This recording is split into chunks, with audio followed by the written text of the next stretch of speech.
Hello and welcome to another episode of RC Confidential, where I get to fill you in on some of the things that have been going on here behind the scenes. Now, of course, I can't cover everything, but I'm going to try and do my best to condense as much information into one video as I possibly can without making it too long. So let's just jump straight into it. First thing we're going to be talking about is going to be the Arm-Italian. Now, the reason why we're going to be talking about this guy is because quite a few months ago, I unboxed the Excar brushless combo that you see on screen right now. And, you know, that combo, I knew that was going to be, or that was a rebranded ZTW brushless combo. Obviously, Hobbyking got a hold of them somehow, and they rebranded them as Excar. Now, I've had a couple of people contact me about them. They bought them after seeing that video and they said they're quite happy with them. However, mine never worked well 100%. And I have to say that the original ZTW ESC that I bought from Asia Tees probably about 2 years ago now, or a year and a half ago, and I installed into my ST4, had the exact same problem, even though it's connected to a different motor. Now, the motor from that combo, I think, is actually a pretty decent motor. So if you can get your hands on that motor alone, I think you'd be pretty happy with it. The ESC, however, is not very good. I think it, you know, given that some people have had success with it, it may be a bit of a hit and miss. So buyer beware, I suppose, is the best that I can tell you. The reason why I say this is because it never worked well above 4S. On 4S, it seemed to work pretty well. I never had too many issues with it, but I didn't run it for a very long time because the idea was to run that car on 6S and really draw a comparison to the stock brushless system. But it had massive cogging issues. It would cut out mainly on acceleration, and it was just a really terrible setup. Once the car was moving though, you could actually use the vehicle, but before then it was just not, you pull the trigger and it would just shut down. I don't think the caps were 100%, and I'm not 100% sure that ESC was actually rated 150 amps, or there was something wrong with it.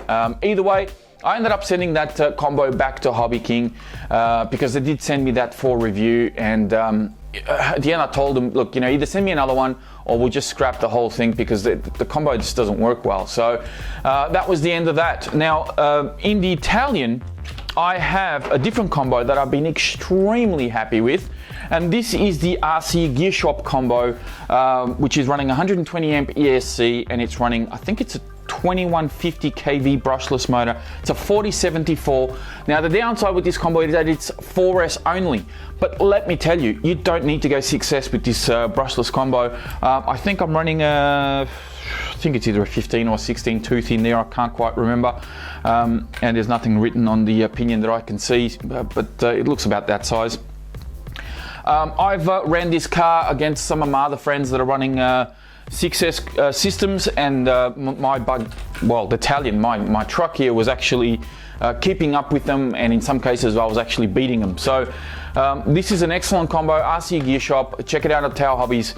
That's one that I would highly recommend for anybody that isn't particularly looking for a 6S setup, wants something that's fairly cheap, and wants to upgrade from, you know, your basic stock brushless system. Check this one out because I think it's a rebranded Hobbywing with what could potentially be a leopard motor. I'm not 100% sure, but yeah, worth getting. Alrighty, let's move on to the next one. Okay, so the next one we're going to be talking about is the Traxxas Slash Ultimate Edition. Now, this is the LCG version. I've had this truck now for about 3 years or so, and as you can see, it's gone through a bit of a transformation. I'm running 1/8 scale buggy wheels. I've got the J Concepts body on here. Someone did tell me that this J Concepts body has been discontinued by J Concepts. I'm not 100% sure on that. It would be a shame if they did discontinue it because it's a great looking body, and I'm hoping to perhaps even get another one sometime down the line. But yeah, just look it up, J Concepts Baja or something, and you'll be able to find it. Now, the reason why I got the truck out here though is to talk about the motor. Now, the last video that I've got with this truck, which again I'll show you right there, is me bashing the living snot out of it over at the BMX track with this combo. I've got an RC Gear Shop ESC, just like the one that you saw in Italian, so it's 120 amp. And I've got a Turnigy motor in here, which is a 3665 3190 kV. Now, this motor I picked up very cheaply. Hobbyking had it on sale at the time, and the reason why they had it on sale was because it was being discontinued. So I think I paid about $20 or $30 for it or something like that. I bought it because at the time I didn't have a brushless combo in this truck. I'd actually sold the VXL system. I got tired of it and I got rid of it, and this was just sitting around with nothing in it, and I decided, hey, I'll grab this motor, I'll grab the ESC. The ESC I know is going to be decent, but the motor I wasn't 100% sure, and as it turns out, this is one hell of a motor. However, because it was on sale, or rather Hobbyking were discontinuing it, which is why the motor was on sale.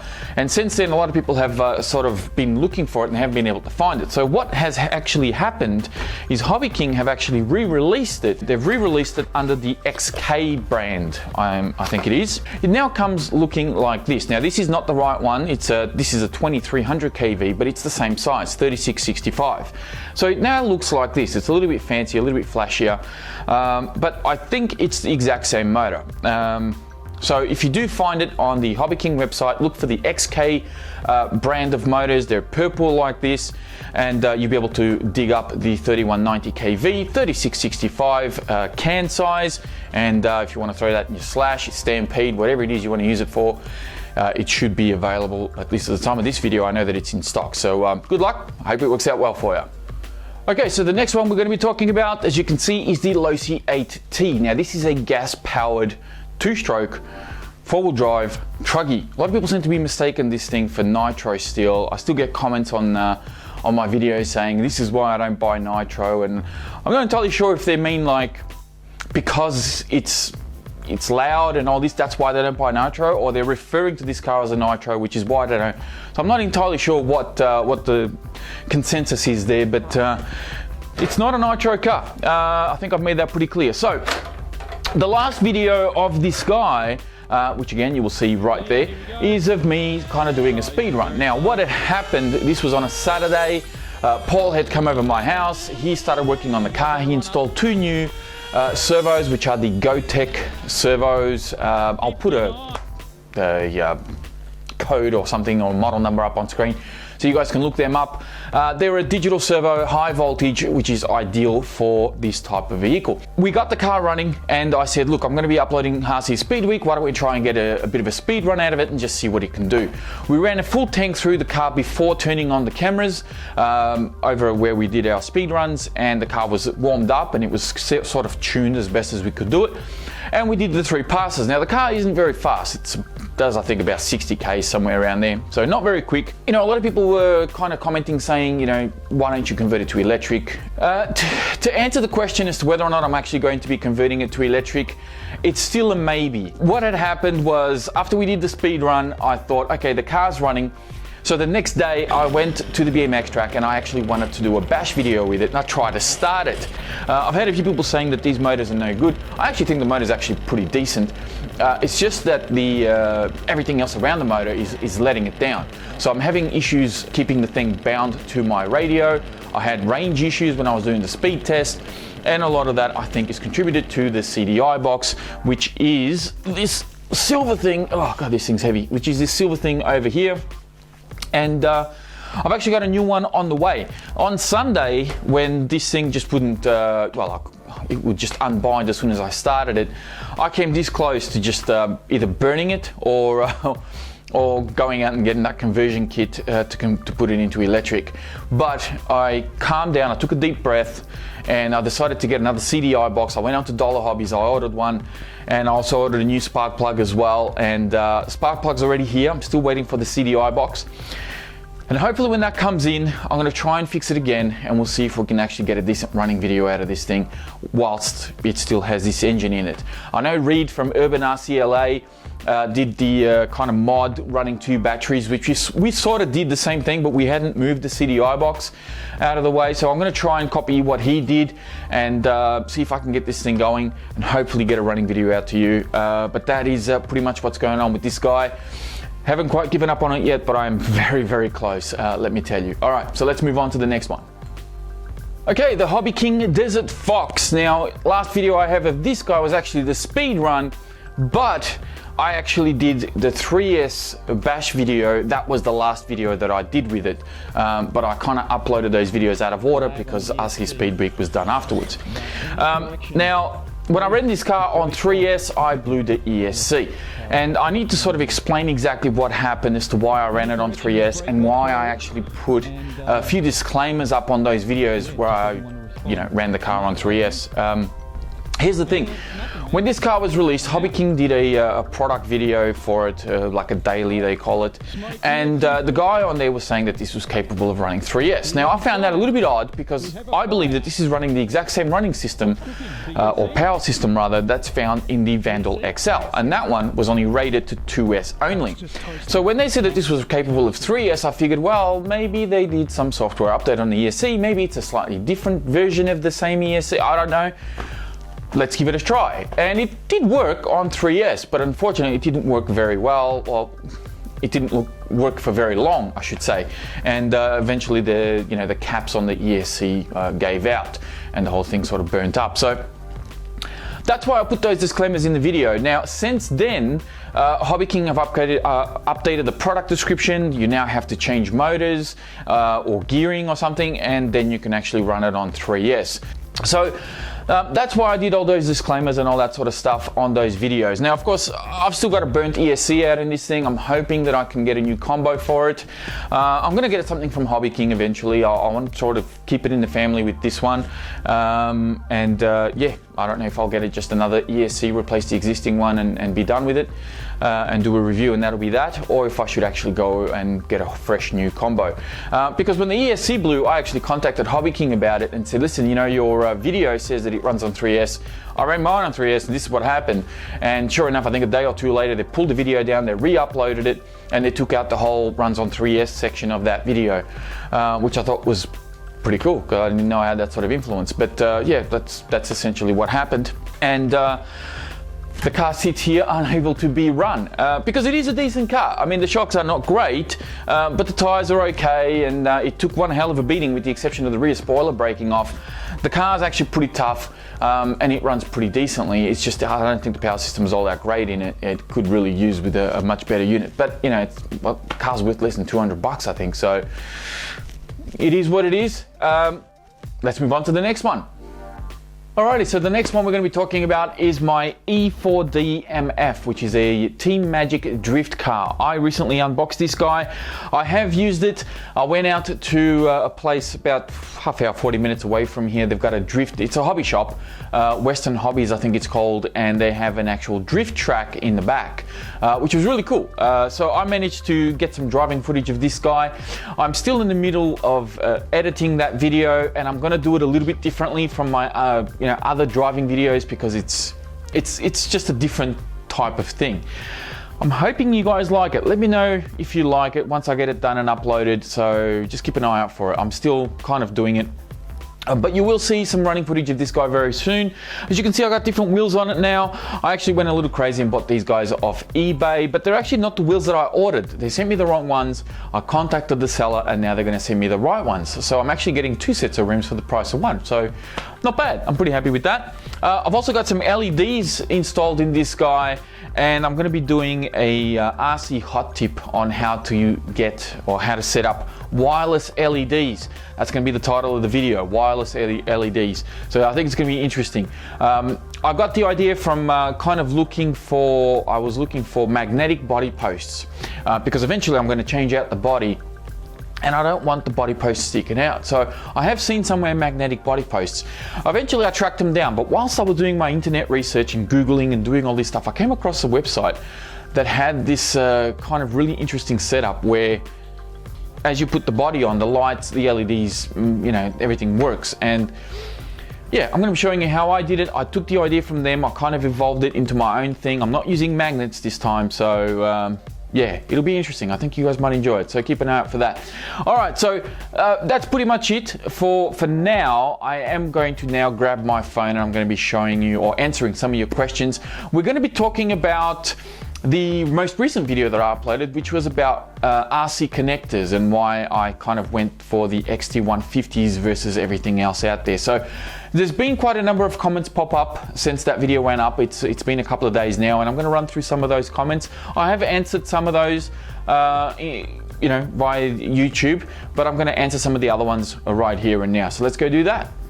All right, so let's move on to the first comment here. We've got, this is a pretty long, I think this is a pretty long name. Thank you for this. I will definitely be switching over to XT150s just because how easy it is to run them in series.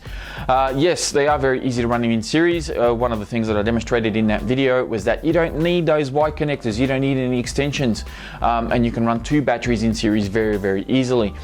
So that's one of the reasons that sold me on going to XT150s. That was something that I saw as a big deal, because you're halving the amount of connections that you have, and it's just less bottlenecks, and you have cleaner flow of power going to your motor. So let's go over to a couple of others here. All right, Adam RC Addict says, I never thought about the reason why, but I have always preferred Deans for some reason. After watching, I think I might have to change my connections. Thanks for making me spend more money again. Sorry, Adam, but yeah, I do get a lot of comments like that about, you know, people see an unboxing or they see a running video or they see something and they're like, oh, you know, now I gotta go buy that. Thanks for, you know, stop spending my money type of thing. So yeah, good luck with it, Adam. Hopefully those connectors work out well for you, at least as well as they have worked out for me. All right, so next one is Justin Towns, and he says, I run Traxxas on my 3 cars now, thinking about switching to Castle plugs because of their size and easy soldering. Now, I have to say that a couple of people actually pulled me up on not having Castle connectors in that video. Now, the reason why I didn't have Castle in there is purely because I don't have any Castle connectors here at home to show you, and I wasn't going to buy a couple just to show it to you, because one of the things, well, there's 2 reasons why I didn't go for Castle in the first place. One of them being that they're very expensive plugs, and 2, you still need a Y connector to be able to run 2 batteries in series, which kind of defeats the purpose of them being so highly ranked, because I think they're rated for like 200 amps or something. They're more suited for 5th scales at that sort of amperage, to be honest with you. You're not going to need that sort of thing in a 1/8 scale. I mean, it's great to overcompensate, but you're not going to need that. Now, if you're running a single 6S pack or a single 4S pack and you're running those Castle connectors, awesome. You know, that's the way to do it. That's the best way to do it. But if you want to run batteries in series, Castle, I don't see them as being the ideal connector. I much rather prefer the XT150s because they split up and you just connect 2 batteries to each other and you just have 3 connections instead of 6. It just makes more sense to me. I don't know. So that's why I didn't go for the Castle, pricing being probably the more prominent reason. Let's see here, Christopher sorry man, I probably butchered your name there. Good video and very helpful. I would have loved small written notes on your board stating which one is which. I'm assuming he's referring to the connectors. I watched it all, but my memory is short. Yeah, look, it does take a little bit of time. If you're new to the hobby, it takes a little bit of time to work out which connectors is which. And I still haven't learned all the names. As a matter of fact, there was one there that I didn't know, which was the long red one, which somebody said it was a banana plug. Another guy said it was I've forgotten already. Somebody said something, I've forgotten what it is. HXT4. I think that's Roadhog that actually wrote that. Let's see what he says. The red plug is HXT4. I personally use them on all my stuff as they are child's play to solder. Idiot proof if you solder them up correctly, and you can do at least 80 amps in my experience. So there you go. Those red plugs work well. Juno Mack, long time subscriber of the channel and supporter as well. Do you think you will just change them all even on your planes one day? No, I do have a couple of planes that are running 5 and 6S. They run XT90s, but I don't see myself changing my planes over to XT150s. I mean, it's great to overcompensate and have such a powerful plug on something that only pulls like 30 or 40 amps or even 50 amps. But it's really unnecessary, and they're big as well, so they're not really ideal for older planes. Like some of the smaller planes, they'll actually get in the way. So I'm going to stick to XT60s for the most part. It's only my 1/8 scale stuff and bigger 10 scale stuff like the Traxxas Slash that I showed you earlier. That truck had XT50s in there, XT150s in there. Damn, I'm getting so confused now. So that's when I'll be using those plugs in 10 scales. Other than that, they're mainly just for the high-powered vehicles. And is there any way you can do a test to see how many amps volts you are getting? No, I don't have the equipment to do that, but that's not to say that I may not show you something later on, or something else I should say. So I'll keep an open mind on that one. I don't have the equipment to be able to do this now, but I may be able to show you something else and some results versus using this, you know, against that, and you might be able to get some numbers. So we'll see how we go. What else does he say? I use Traxxas on everything, but I use a jumper, example Deans to Traxxas. Okay, so he calls it a jumper, I call it an adapter. So if you, you know, you're using Traxxas connectors, you buy a battery that comes with Deans, you get an adapter.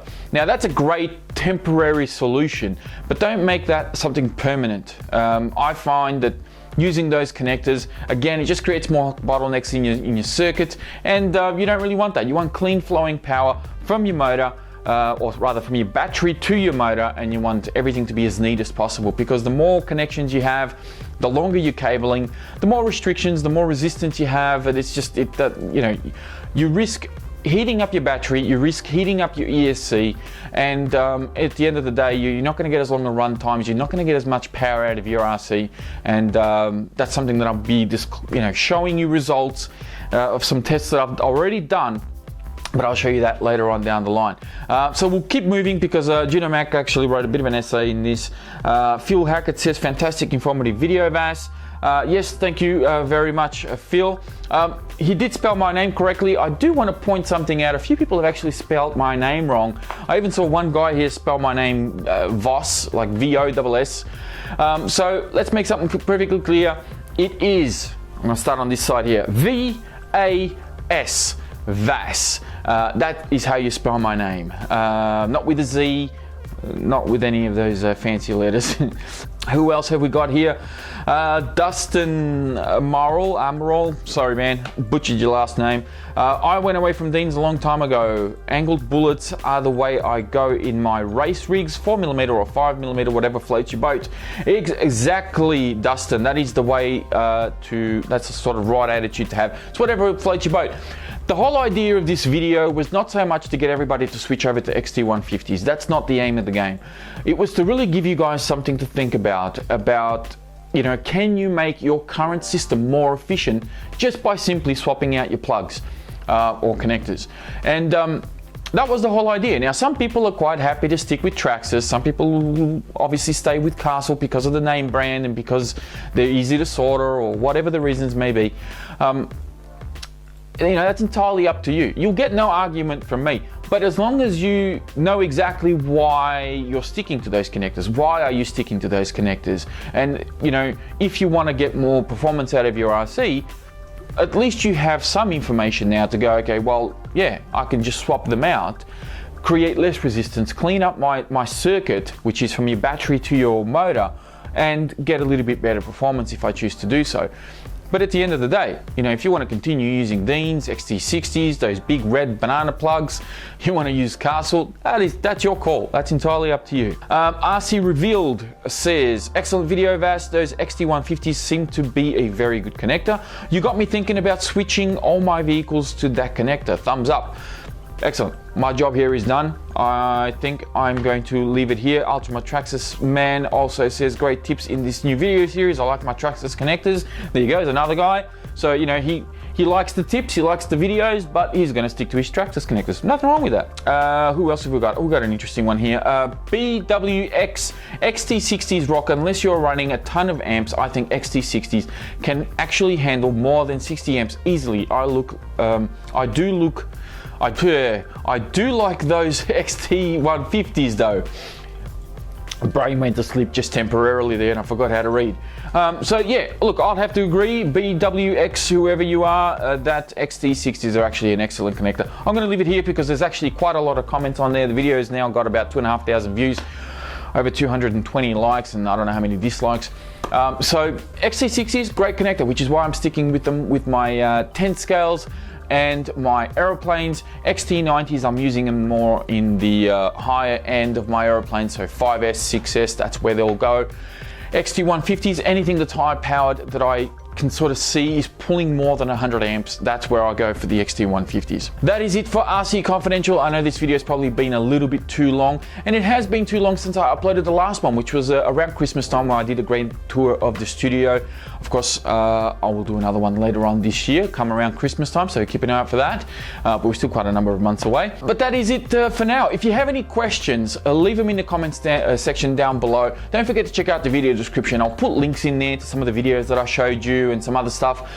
So have a browse through that. You might find something that you might be interested in. Yeah, I'm going to finish off here. Thank you all very much for watching. Hopefully you guys enjoyed the video, and I will speak to you next time.